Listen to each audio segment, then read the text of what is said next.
Hello and welcome to this another interesting episode of Open Book Entrepreneur. Today we have Antia here with us all the way from Australia. She's a trauma recovery coach. Antia, please introduce yourself to our audience.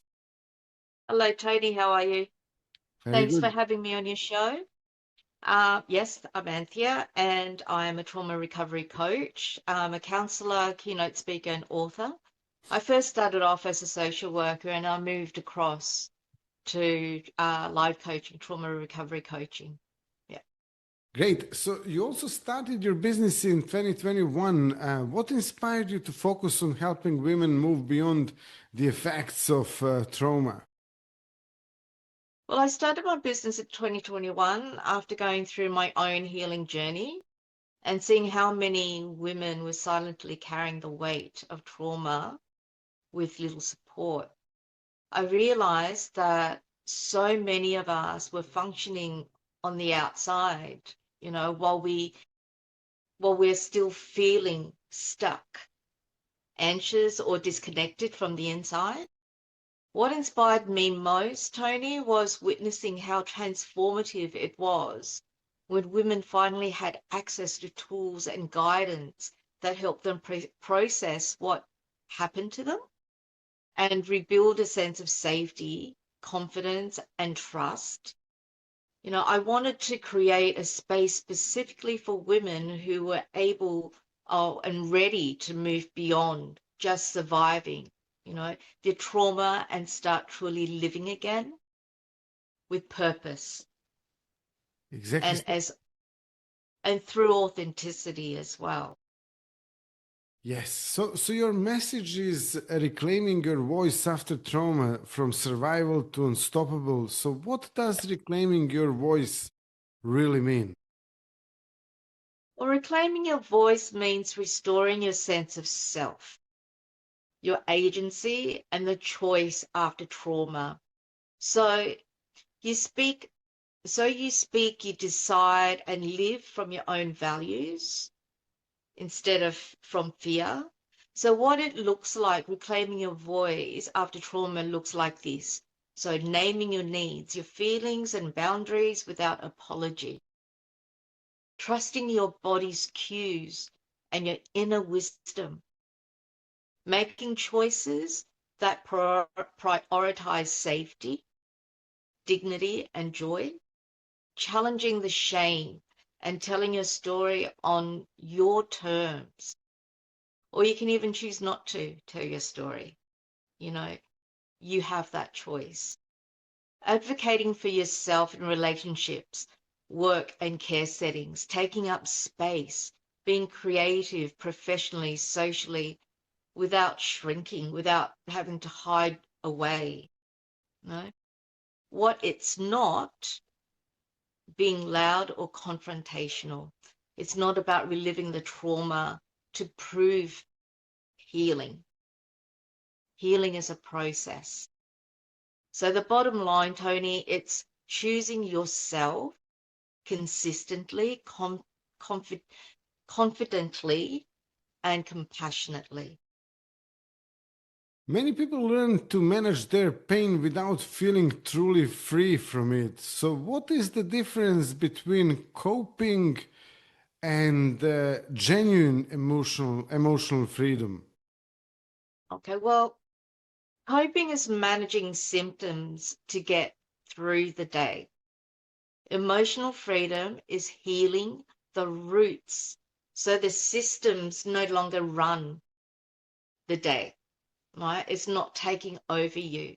The key difference here is, okay, one is the driver, the emotional driver. Coping is control / avoidance. Freedom is acceptance / integration, right? So we don't want to control and we don't want to avoid. We want to accept and we want to integrate. That's where freedom can be found, right? So the nervous system, coping equals frequent hyper and hypo swings, so hyper arousal. Your body knows what's going on before your brain even catches up. You know, the freedom equals mostly regulated with quick recovery. Right? So we're able to be resilient and show up time and time again. The triggers, well, coping reduces exposure. Freedom reduces reactivity. Okay. And with identity, coping organizes life around pain, whereas freedom reclaims value and purpose.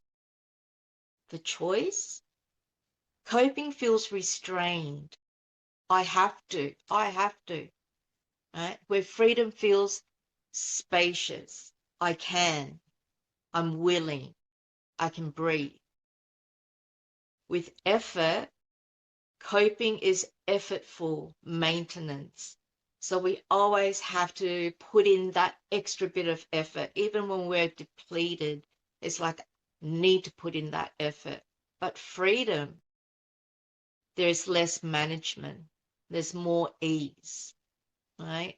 So signs you're coping is white knuckling routines, overworking, numbing, like constant scanning for danger. These are signs where you're not coping or coping, right? So scanning around for danger, hypervigilant, putting people before you, people pleasing all the time. You know, the relief from all this is temporary. There's no longevity in it. So setbacks feel destabilizing. The signs of freedom, you know, is where you can feel hard feelings without being hijacked by them.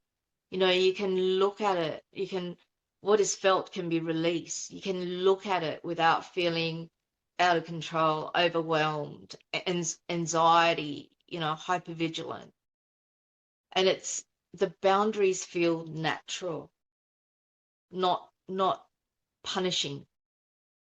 You know, triggers teach, they don't control. So when you have a trigger, you feel fear, and people want to avoid that because it's too hard, it's too painful. But instead of looking at a trigger that is going to be um, bad or feels bad or it's scary, let it teach you.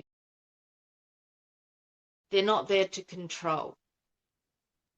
You know, the shifts that move you toward freedom is to be free of suppressing emotions, to safety, processing them in such a way that it's gentle and kind and compassionate to yourself.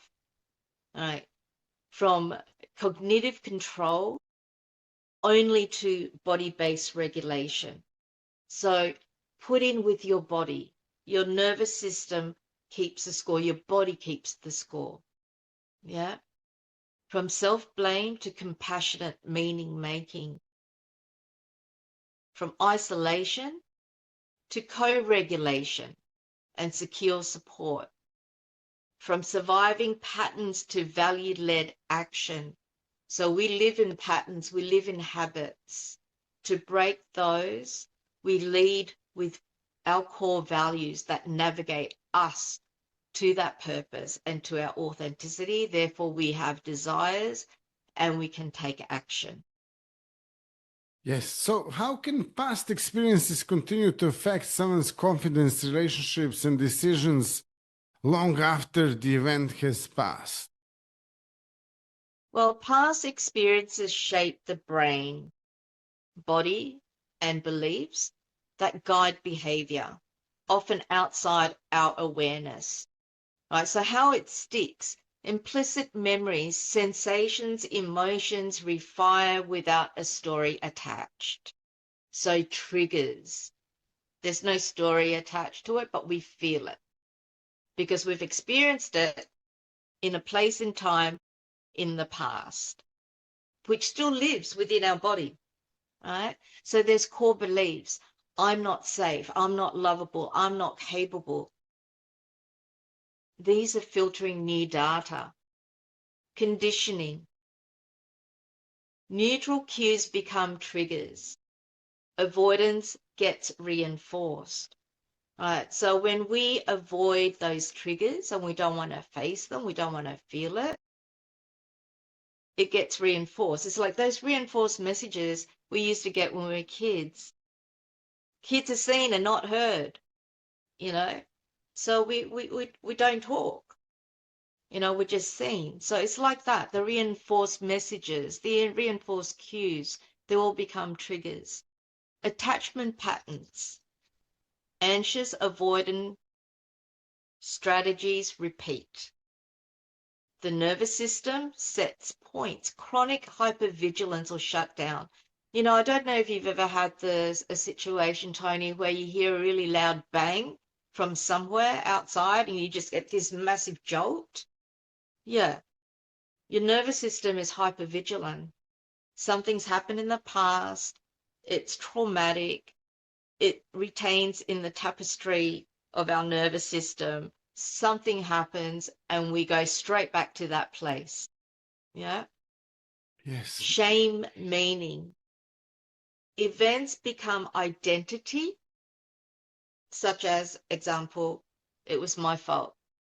It was my fault that I got in his way. It was my fault that I didn't have the dinner on the table on time and he likes his dinner at a certain time. He got upset. It was my fault. It's always about taking blame and shame meaning. Yeah. So the impact areas is confidence. So by knocking our confidence, we want to be perfect. All right. We have imposter feelings, the imposter syndrome. Risk aversion. We don't want to take risks. Over preparing or procrastinating. Relationships. People pleasing all the time. Testing and withdrawing. Difficulty trusting. Unable to set healthy boundaries. Choosing familiar but not healthy dynamics. Making decisions based fear-based choices, over analyzing, right? Staying small, shrinking yourself, repeating past roles to feel safe, right?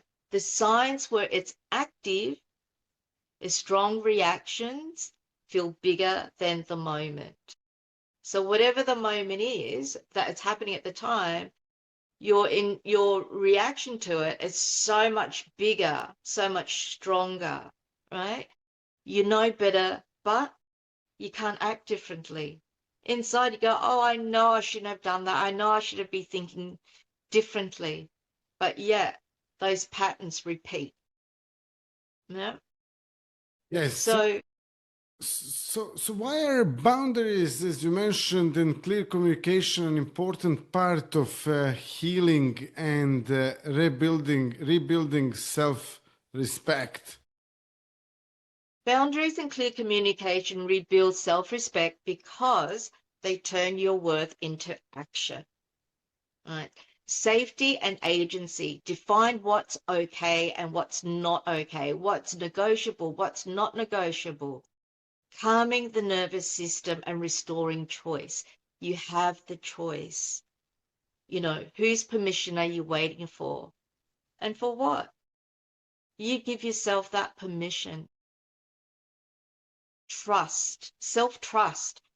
Every kept boundary is a kept promise to yourself. Congruence. Words, needs, and actions. They need to match. When you shame drops, confidence rises. Relationship health. You teach others how to treat you and filter out misaligned dynamics. So when you've got good boundaries, it's about I respect myself. So therefore I want you, Tony, to respect me. It's not about being mean to you and it's not about saying no to you. It's about I respect myself. So I'm not going to fall short. That's my bottom line. Yeah. Prevent reenactment. So stopping old trauma roles, people pleasing, overgiving, sitting in silence. And we also get the true intimacy with boundaries. Clarity invites respect, repair, and real closeness. It protects our energy, more bandwidth for healing, joy, and purpose. So, in how to practice it, name your negotiables and your non-negotiables. The I statements plus one clear request. I need you to stop talking this way, please, because I. So I always use the I statement and takes the blame away. Right. So you mentioned also before limiting beliefs, and this is very important subject. So what limiting beliefs do you commonly see in women who feel their past is still defining them? Their sense of self-worth. I'm not enough. I am broken. My needs don't matter. I have to earn love. I have to be perfect to be loved and to be respected or to be even accepted. So safety and control, if I relax, something bad's going to happen. I must control everything to be safe, to be loved and to belong. I'm too much, not enough to be loved. If people know me, they'll leave me because that's what my experiences tell me from the past. Trust. I can't trust myself. People will eventually hurt me. Capability and success. I am not capable. If I try, I'll fail. I only succeed by overworking. Right? Responsibility and shame. It was my fault. I should have known better. I'm burdened. This is just who I am. It will always feel like this. Saying no is selfish. Comes down to boundaries. If I put a boundary and people are going to leave me, I'm being looked at as selfish. I don't want that. Keeping the peace is my job. Yes. So what kind of transformation can someone experience when they release those old beliefs and begin living according to their own values? Well, when you lose those old beliefs, the limiting beliefs, right? You're going to feel freer, simpler. Life is much more simpler, and what if you change your nervous system and become more calm, reaching baseline. I mean, we're going to always just say baseline is there. We're always going to go up and then maybe down, up, down, up, down. But we want to somewhere be baseline, right, with our nervous system. So quicker recovery after stress instead of it prolonging that stress, right? Trusting yourself. When you trust yourself, decisions feels clearer, less second guessing, right? Trust your instincts, trust your gut, that your body tells the truth. Your brain will hijack. Confidence. You try, learn, and take up space without apology. You've got to be seen, and you're safe to be seen. Right? Boundaries, clean, a yes, a no, fewer resentments and energy leaks, trust me. Relationships become more mutual, right? Respectful and nourishing. The misaligned ones fade. For work and purpose, align your goals, like sustainable pace that you can manage because you only have to run in your own lane. You don't have to run in someone else's lane or because they want you to. All right, and never compare your day 1 to someone's day 30. So run in your own lane.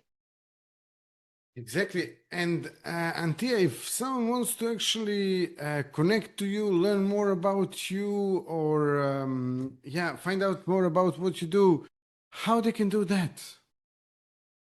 They can go onto my website at antheaelliot.com or my Facebook page, Anthea Elliot, or my Instagram, Anthea Elliot, and my LinkedIn, Anthea Elliot. Wonderful, wonderful. I mean, yeah, anyone watching us, you can actually check out the links in the description of this episode and connect to Antia that way and check out what she's doing and also, how possibly you can connect to even work with her. So, yeah, Antia, thank you so much for being a guest today. Thank you for sharing, this wonderful Thank you knowledge. for having me, Tony. Yeah, you're very welcome, and hope to see you soon again. And anyone watching us, if you liked it, if you liked the episode, drop us a like, subscribe, and also see you all in the next episode. Antia, thank you. Luck or not. Boa noite.